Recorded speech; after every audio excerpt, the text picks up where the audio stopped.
The Dot by Peter H. Reynolds. Art class was over, but Vashti sat glued to her chair. Her paper was empty. Vashti's teacher leaned over the blank paper. "Ah, a polar bear in a snowstorm," she said. "Very funny," said Vashti. "I just can't draw." Her teacher smiled. "Just make a mark and see where it takes you." Vashti grabbed a marker and gave the paper a good, strong jab. "There." Her teacher picked up the paper and stared at it carefully. She pushed the paper toward Vashti and quietly said, "Now sign it." Vashti thought for a moment. "Well, maybe I can't draw, but I can sign my name."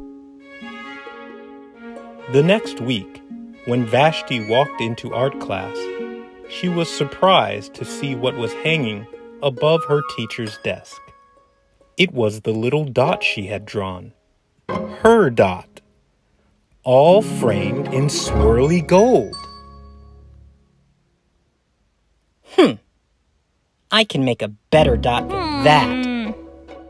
She opened her never-before-used set of watercolors and set to work. Vashti painted and painted.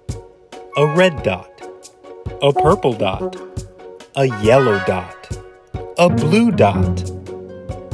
The blue mixed with the yellow, she discovered that she could make a green dot. Aha! Vashti kept experimenting.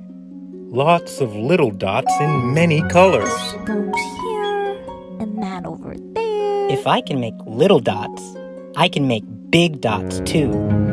Vashti splashed her colors with a bigger brush on bigger paper to make bigger dots. Vashti even made a dot by not painting a dot. At the school art show a few weeks later, Vashti's many dots made quite a splash. Vashti noticed a little boy gazing up at her. "You're a really great artist. I wish I could draw," he said. "I bet you can," said Vashti. "Me? No, not me. I can't draw a straight line with a ruler."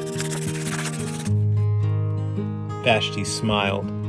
She handed the boy a blank sheet of paper. "Show me." The boy's pencil shook as he drew his line. Vashti stared at the boy's squiggle, and then she said, "Please, sign it."